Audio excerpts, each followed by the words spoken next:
स्वागत है आप सभी का एजुकेशन ऑफ आयुर्वेद में। आप सभी आयुर्वेद फार्मासिस्ट की क्लासेस जो हैं आयुर्भास्कर ऐप पे चलाई जा रही हैं और उसी क्रम में जो आयुर्वेद स्टाफ नर्स हैं उनकी भी तैयारी लगभग पूरी हो चुकी है। 22 मार्च को उनकी परीक्षा है।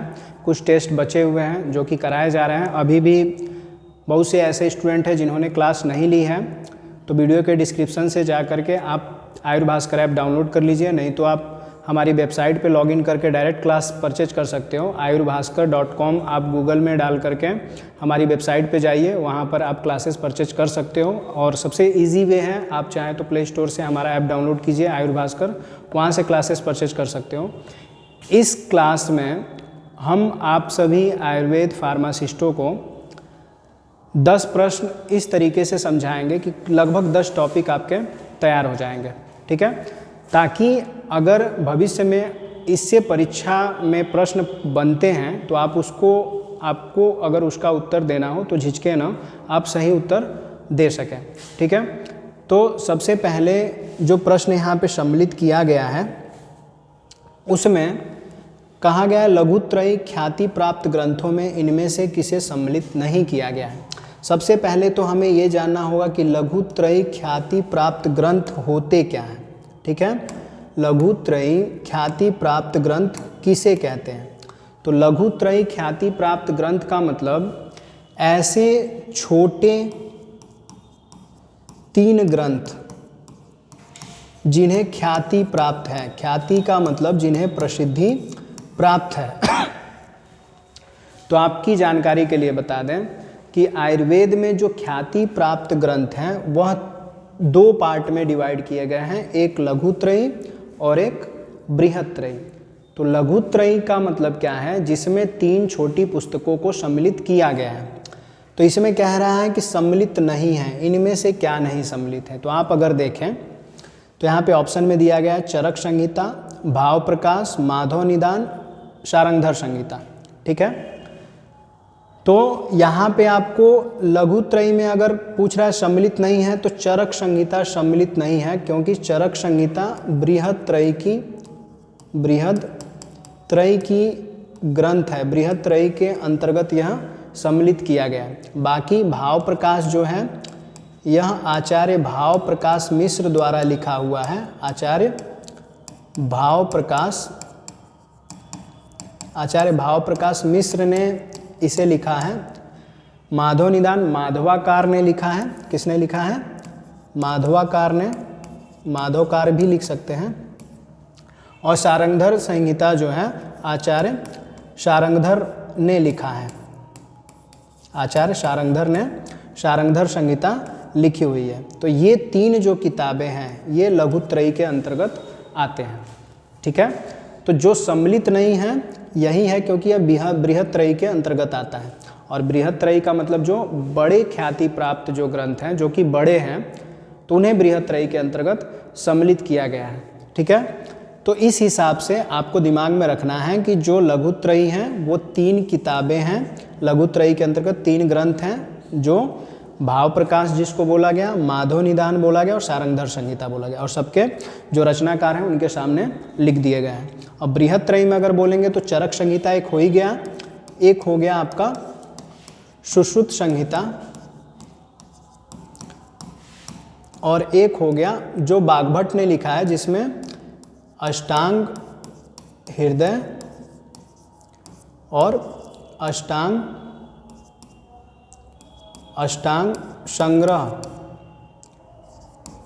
संग्रह, ठीक है।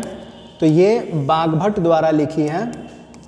बागभट्ट के द्वारा लिखी हुई 2 रचनाएं हैं, अष्टांग हृदय, अष्टांग संग्रह, और सुश्रुत संहिता सुश्रुत के द्वारा लिखी हुई है। किसके द्वारा लिखी हुई है? सुश्रुत के द्वारा। तो अगर हम देखें तो बृहत्त्रयी में भी 3 हो गए और लघुत्रयी में एक बृहत्त्रयी का चरक संहिता, सुश्रुत संहिता और बागभट्ट के द्वारा अष्टांग हृदय और अष्टांग संग्रह। कभी कभी ऐसा भी प्रश्न होता है कि इन सभी रचनाओं में सबसे सामान्य भाषा और सबसे सरल भाषा किस ग्रंथ की है, किस रचना की है, और ज़्यादातर कौन पढ़ी जाती है? तो वह पढ़ा जाता है अष्टांग हृदय। कौन सा पढ़ा जाता है? अष्टांग हृदय। मतलब कि ज़्यादा ख्याति अगर बोलेंगे, सबसे ज़्यादा ख्याति किसे मिली है तो ख्याति प्राप्त में सबसे ज़्यादा जो है अष्टांग हृदय को ज़्यादा लोग पसंद करते हैं, क्योंकि इसकी भाषा जो है सरल है, थोड़ा सा अस्पष्ट जान पड़ता है। अगला प्रश्न हम देखते हैं, तो पहला इस हिसाब से आपको कंप्लीट करना है। अगला प्रश्न यदि देखें, अब देखिए यहाँ पे पूछ रहा है कि शरीरगत कितनी अग्नियों की बात आचार्यों ने की है। तो हम सबसे पहले आपको बता दें कि हमारा शरीर जो है अग्नियों के ऊपर आधारित है। अग्नि का व्यक्तिगत संबंध जो है ताप से है, और ताप का जो सूचक है वह सूर्य है ग्रहों के अंतर्गत। मतलब कि सूर्य जो है ताप का प्रतीति है, सूर्य जो है ताप हमारे शरीर में अनुभूत कराता है एक हिसाब से अगर देखा जाए तो। और अगर हम देखें तो हमारे शरीर में जब तक ताप है, जब तक हमारे शरीर में अग्नि है, तभी तक हमारा शरीर जो है जीवित है। तो अगर देखा जाए तो शरीर कितनी अग्नियों की बात आचार्यों ने कही है, तो शरीर में जो अग्नियाँ होती हैं वह होती हैं 13 अग्नियाँ होती हैं, जिसमें आप अगर देखें तो ज़्यादातर अगर अग्नियों की बात की जाए तो 7 जो हैं जिसको हम धात्वाग्नि बोलते हैं। क्या बोलते हैं? धात्वाग्नि। क्या बोला जाता है? धात्वाग्नि। और 5 जो हैं भूताग्नि होती हैं। कितना होती है? भूताग्नि। और 1 जो होती है जो मुख्य अग्नि है, जिसको हम जठराग्नि बोलते हैं। क्या बोलते हैं? जठराग्नि। ठीक है, तो इस तरह से अग्नियां अगर देखें तो 13 प्रकार की अग्नियां जो हैं आयुर्वेद में सम्मिलित की गई हैं। 13 अग्नियों की बात की गई है। अब धात्वाग्नि की अगर बात करेंगे तो जो सप्त धातुएं आपको बताई गई हैं वो सप्त धातुएं ही अग्नि के रूप में ज़्यादातर हमारे शरीर में कार्यरत होती हैं। जैसे सप्त धातुएं अगर बोलें तो रस है, रक्त है, मांस है, मेद है, अस्थि है, मज्जा है, शुक्र है। ठीक है, 1 2 3 4 5 6 7, तो ये सप्त धातुएं हैं। और सप्त धातुएं अग्नि से जब सम्मिलित होती हैं तो उन सप्त धातुओं को ही धात्वाग्नि बोला गया है, जो कि 7 प्रकार की होती हैं। ठीक है, उसी तरह से अगर भूताग्नि की बात करेंगे तो जो 5 महाभूत होते हैं, जिसमें यदि हम बोलें तो जल, वायु, अग्नि, जल, वायु, अग्नि, आकाश और पृथ्वी, इनमें भी अग्नि का सम्मिलन होता है। तो ये 5 जो हैं भूताग्नि के अंतर्गत आते हैं। और एक जो है हमारी जठराग्नि, जो भोजन का पाचन कराने में सहायक होती है। तो ये हो गई जठराग्नि। तो अगर हम इन सभी को जोड़ करके लिखें तो 13 जो अग्नियां हैं उनकी बात आचार्यों ने की है। ठीक है, तो इस हिसाब से आप इसको कंप्लीट कर सकते हो। एक चीज़ और दिमाग में आपको रखना है कि जितनी धात्वाग्नियाँ हैं, जैसे रस धात्वाग्नि अगर बोला जाए, रक्त धात्वाग्नि बोला जाए, उसी तरह से भूताग्नि अगर बोला जाए, तो सबका एक तरह से शरीर में अलग अलग कार्य है। अगर अग्नि की एक तरह से उपस्थिति को देखना है तो आप शरीर के किसी भी हिस्से में जो भी अग्नि की बात की गई है, जिसको आप छुएंगे तो वह गर्म ही प्रतीत होता है। जैसे हमारी, अगर हमने बोला वायु, तो वायु हमारे नासारंध्रों से हवा अंदर जाती है, आती है, तो अपनी सांस को महसूस करके देखिए, उसमें भी ताप महसूस होगा। हमारे शरीर से अगर रक्त बाहर निकलेगा, उसको अगर हम छुएंगे तो वह भी क्या होगा?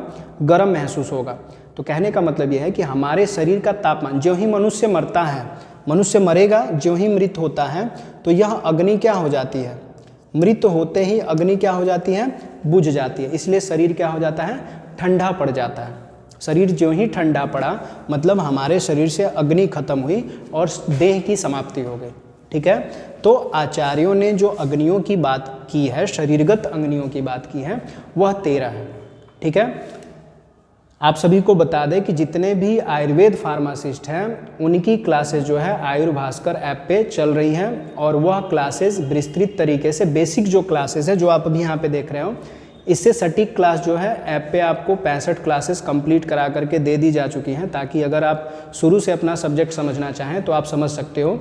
तो देर मत कीजिए, जल्दी से जल्दी क्लासेस परचेज कर लीजिए, क्योंकि सीटें जो हैं लिमिटेड हैं।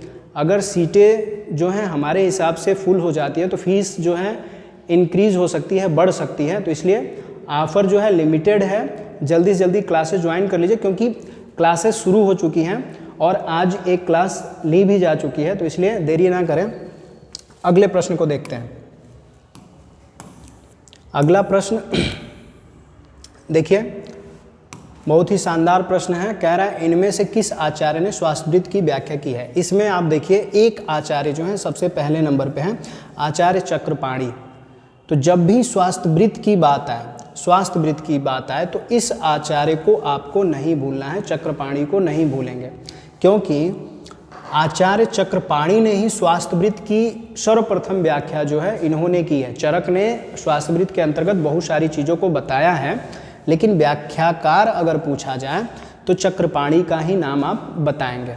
अब कह रहा है कि इनमें से किस आचार्य ने स्वास्थ्यवृत्त की व्याख्या। अब स्वास्थ्यवृत्त की व्याख्या होती क्या है या स्वास्थ्यवृत्त है क्या।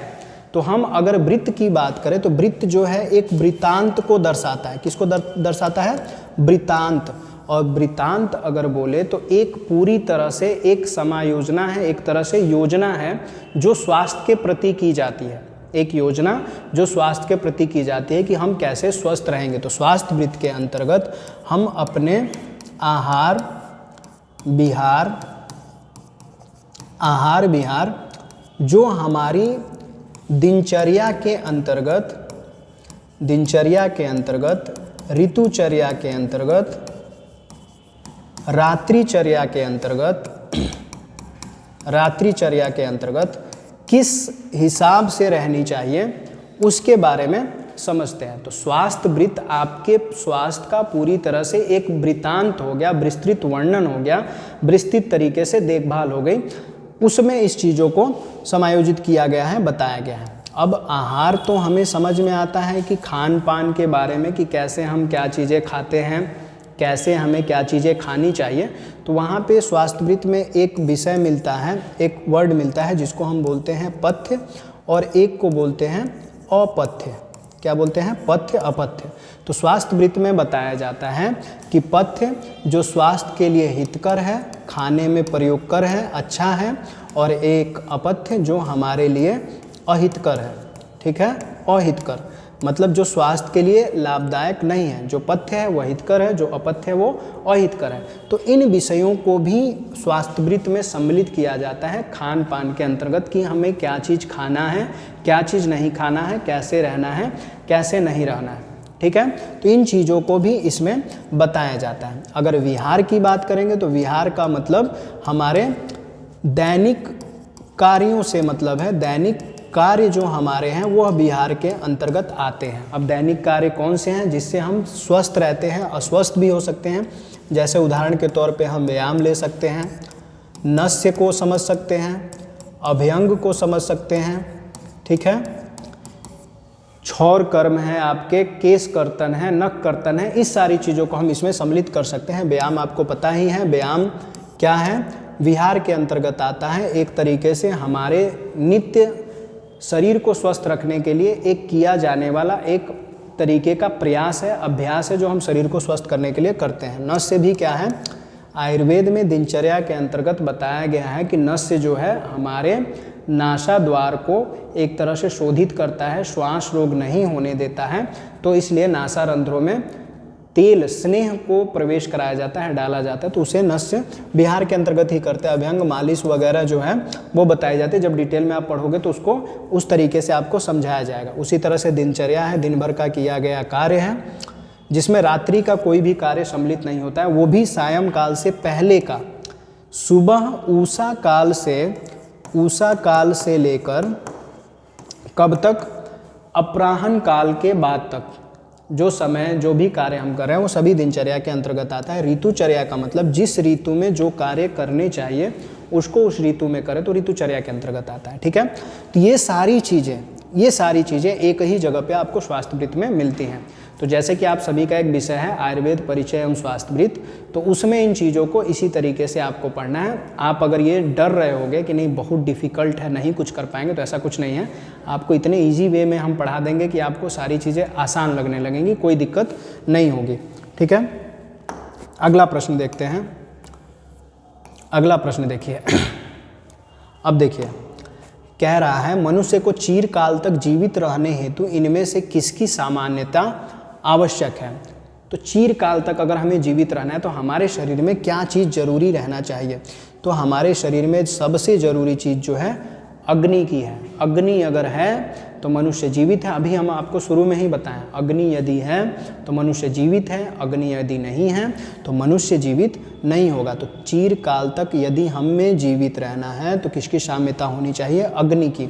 दोष साम्य तो हो ही नहीं सकते हैं, क्योंकि दोष हमेशा बढ़ते रहते हैं, घटते रहते हैं, तो दोष की साम्यता की बात तो होगी ही नहीं।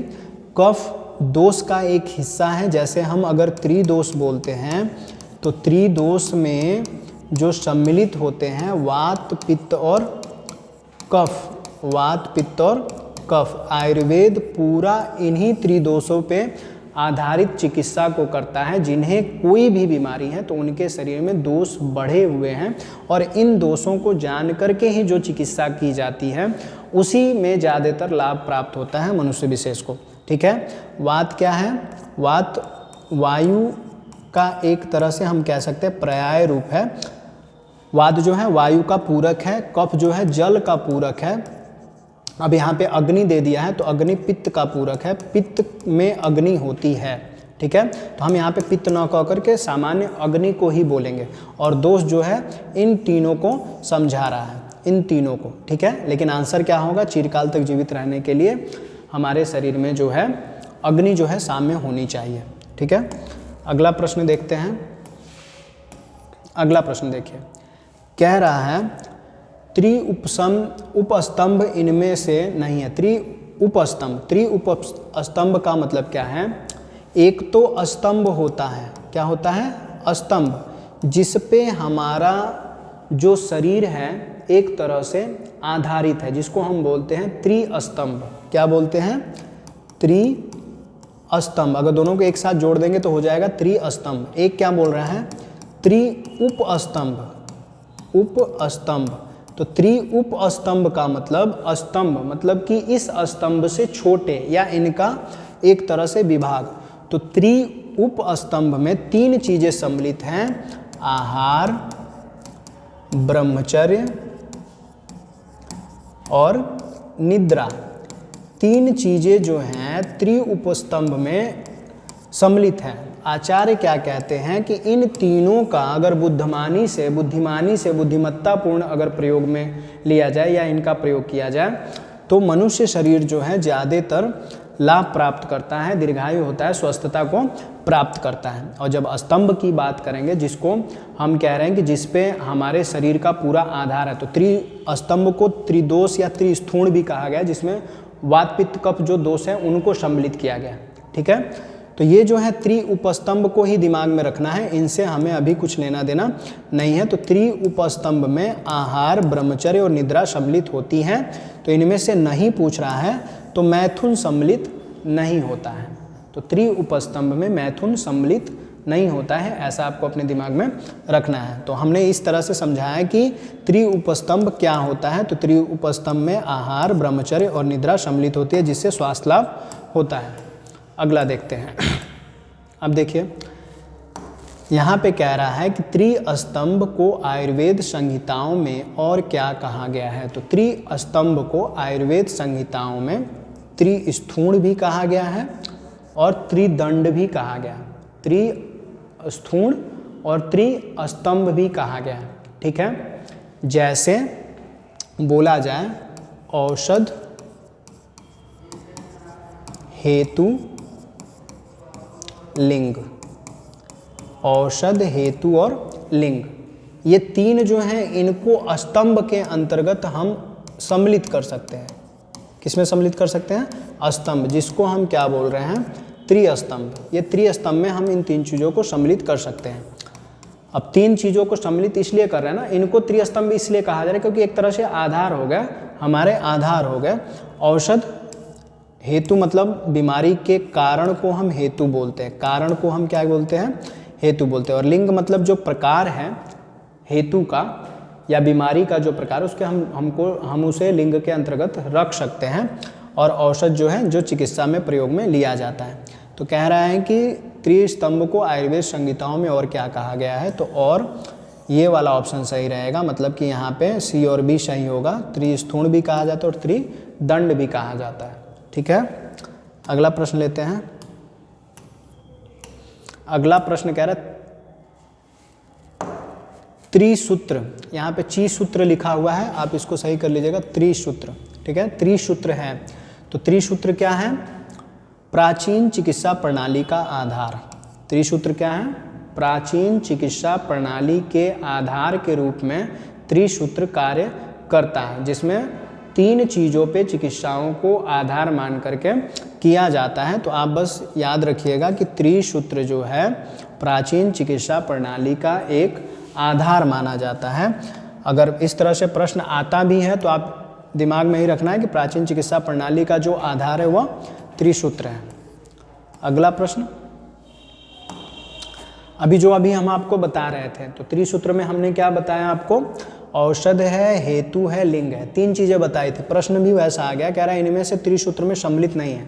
तो 3 सूत्र हमने बताया, औषध, हेतु, लिंग, क्या नहीं बताया, आतुर नहीं बताया था। तो ये वाला आंसर हो जाएगा।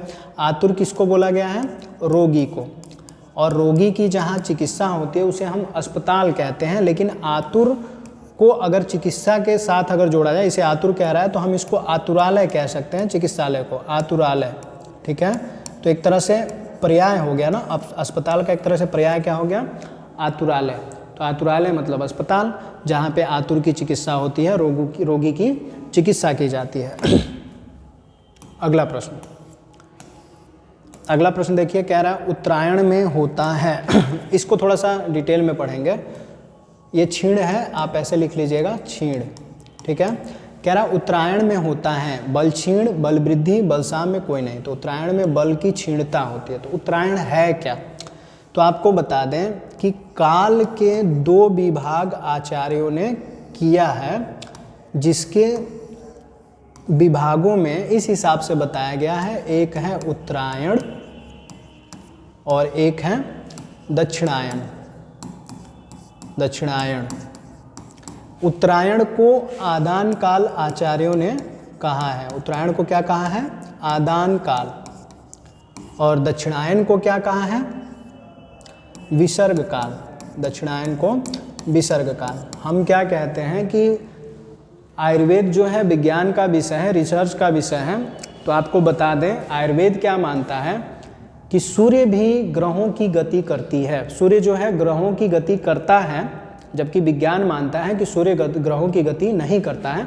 तो आपकी याददाश्त के लिए हम बता दें कि अभी हाल ही में नासा ने एक शोध में पाया कि सूर्य भी गति कर रहा है और ग्रहों के चारों तरफ उसकी गति बहुत धीमी गति से है। तो हमारे आचार्यों ने पहले ही बता दिया था कि जो सूर्य है उसकी गति 6 महीने उत्तर दिशा की ओर होती है और 6 महीने दक्षिण दिशा की ओर होती है।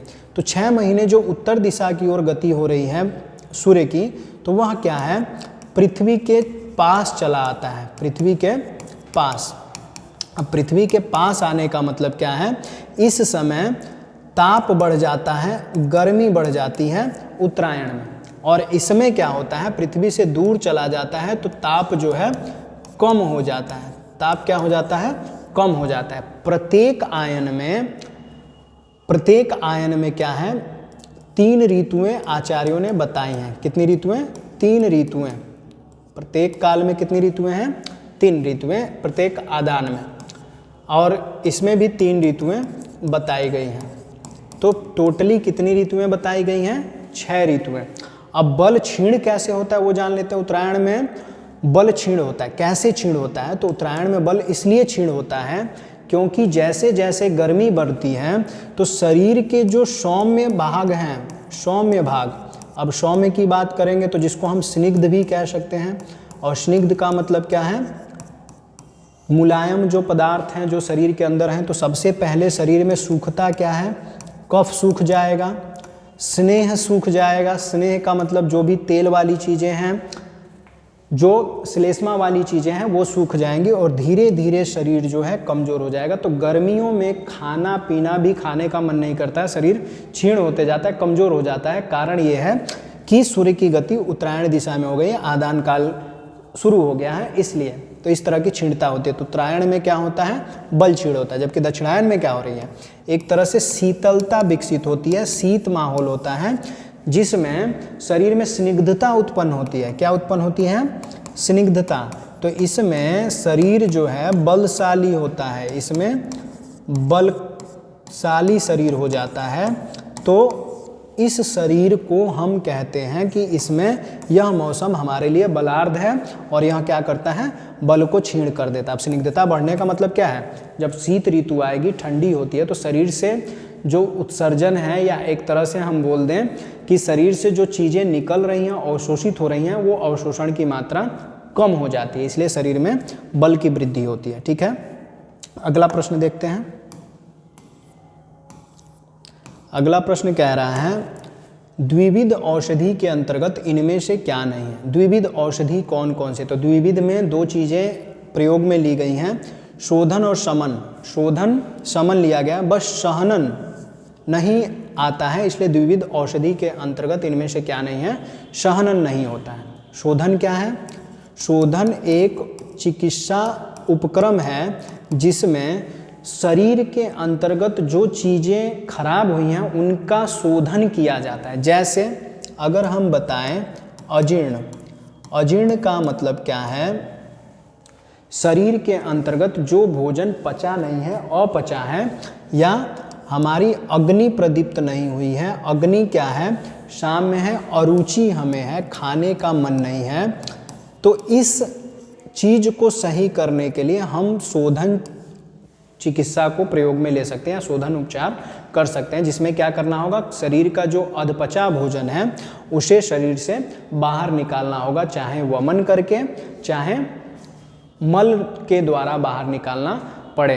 तो ऐसी चिकित्सा को हम बोलते हैं शोधन। शोधन का मतलब हमने शरीर में उस चीज़ को सुधार कर दिया। ठीक है, एक जो चिकित्सा है जिसको हम कह रहे हैं समन, तो समन क्या करता है, जो पूरी तरह से उस रोग को, उस व्याधि को नष्ट कर देता है। जिसमें रोगों को नष्ट किया जाए एक तरह से शमन है, और जिसमें सुधार किया जाए वह एक तरह से शोधन है। ठीक है, तो नष्ट करना और सुधार करना। तो द्विविध औषधि के अंतर्गत इनमें से क्या नहीं है, सहनन नहीं है। सहनन एक तरह से शरीर की क्षमता को, सहने की उत्प्रेरणा को प्रदान करता है, इसलिए उसको हम सहनन कहते हैं। तो सहनन इसमें नहीं सम्मिलित है, बस शोधन और शमन सम्मिलित है। ठीक है, अगला प्रश्न। तो यहाँ पे जो 10 प्रश्न थे, आपको लगभग 10 प्रश्न जो हैं हमारे द्वारा समझाया गया है, और इस तरह से समझाया गया कि सारी चीज़ें आपको डिटेल में समझ में आ जाए। सबसे ज़रूरी बात यह है कि अभी भी आपके पास समय है। अभी आपने अगर फॉर्म नहीं भरा होगा तो फॉर्म भर दीजिए, 3 तारीख तक लास्ट डेट है। हो सके तो डेट बढ़े भी, लेकिन तब भी आप समय की प्रतीक्षा मत कीजिए, फॉर्म भर दीजिए। और सबसे ज़रूरी चीज़ ये है कि क्लासेज स्टार्ट है, आयुर भास्कर ऐप से क्लासेज स्टार्ट कर दीजिए, क्लास परचेज कर लीजिए। और पढ़ाई अगर शुरू कर देते हैं तो एक चीज़ निश्चिंत हो जाइएगा कि आपका जो सिलेक्शन है होगा, क्योंकि सीटें जो हैं बहुत ज़्यादा हैं और पेट जो पास अभ्यर्थी हैं कम हैं। ठीक है, आप इन सब चीज़ों में मत रहिए, दिमाग वहाँ पे मत लगाइए कि कितने फॉर्म पड़ गए, क्या चीज़ें हो गई, तो इन सब चीज़ों में नहीं रहना है। आपको तैयारी बेहतरीन करनी है। ठीक है, यदि आप चैनल पर नए हो तो चैनल को सब्सक्राइब कर लीजिए, इंपॉर्टेंट लगती है वीडियो तो दूसरे तक आप वीडियो को शेयर कीजिए। और एक चीज़ और आपको बता दें कि जिनको भी कांटेक्ट करना है क्लास के लिए, आप इस नंबर पे कांटेक्ट कर सकते हो। कई बार हमने नंबर बताया भी है, 97 94 16 21 36। और एक चीज़ और बता दें कि जो ऐप जिन्होंने इंस्टॉल किया होगा तो आप प्रोफाइल के पास जाइएगा, उस पे नीचे कॉन्टैक्ट अस लिखा होगा, आप डायरेक्ट वहाँ से भी टच कर देंगे। कॉन्टैक्ट अस से अगर टच करेंगे तो डायरेक्ट कॉल इस नंबर पे लग जाएगा। आप यहाँ से डायरेक्टली जो भी आपके इशू हैं, जो भी प्रॉब्लम है, आप डायरेक्टली हमें बताइए। कोई भी क्वेरी हो आप बताएंगे तो उसको रिजॉल्व किया जाएगा। तो दिक्कत होती है तो आप हमें बताइए, आपका समाधान किया जाएगा। वीडियो में लास्ट तक बने रहने के लिए बहुत बहुत धन्यवाद।